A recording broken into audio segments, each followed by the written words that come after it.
મિત્રો, હાર્દિક પંડ્યાએ કંઈક એવું કરી બતાવ્યું છે જેને સાંભળીને તમારા મનમાં હાર્દિક માટેની ઇજ્જત વધી જશે. દુનિયા જ્યારે ઘસઘસાટ ઊંઘતી હોય છે ને સાહેબ, ત્યારે અમુક ઇતિહાસ લખતા હોય છે. મુંબઈનું વાનખેડે સ્ટેડિયમ, T20 વર્લ્ડ કપની પ્રેક્ટિસ, મોડી રાતનો સમય અને મેદાન પર એકલો પરસેવો પાડતો આ ગુજરાતી છોકરો. પણ એ મેદાનમાં હાર્દિક એકલો નહોતો. એની પાછળ ઉભા હતા એવા લોકો જેમના નામ કોઈ સ્કોર બોર્ડ પર નથી આવતા. એ હતા ત્યાંના ગ્રાઉન્ડસમેન, જેઓ હાર્દિકની એક મહેનતને નજીકથી જોઈ રહ્યા હતા.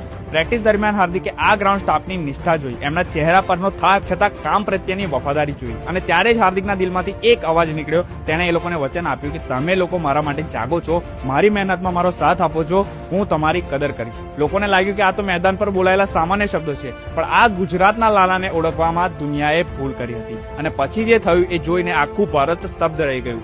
11 ગ્રાઉન્ડસમેન અને દરેકના હાથમાં 10-10 લાખ રૂપિયાનો ચેક. વિચારો તો ખરા, કરોડોના કોન્ટ્રાક્ટ ધરાવતા ખેલાડીઓ તો ઘણા જોયા હશે, પણ ગ્રાઉન્ડ પર પરસેવો પાડતા નાના કર્મચારીઓને લખપતિ બનાવી દેનારો આ પહેલો ખેલાડી છે. અને આ 1.10 કરોડ રૂપિયા નથી, આ તો હાર્દિકે મેળવેલી કરોડો દુઆઓનું ફળ છે. લોકો કહેતા હતા કે હાર્દિક બદલાઈ ગયો છે, લોકો કહેતા હતા કે એમાં એટીટ્યુડ આવી ગયું છે, પણ આજે આ દ્રશ્ય જોઈને ટીકા કરનારાઓના મોઢા બંધ થઈ ગયા છે. પૈસા તો ઘણા પાસે હોય છે, પણ વચન નિભાવવા માટે કાળજુ જોઈએ, અને એ કાળજુ ફક્ત એક ગુજરાતી પાસે જ હોઈ શકે. હાર્દિક પંડ્યા, ત્યાં જે સાબિત કરી દીધું કે તું માત્ર મેદાનનો જ નહીં પણ માણસાઈનો પણ ઓલરાઉન્ડર છે. તો શેર કરો આ રીલ દરેક હાર્દિક પંડ્યાના ફેનને, અને જો તમે પોતે હાર્દિકના ફેન હોય તો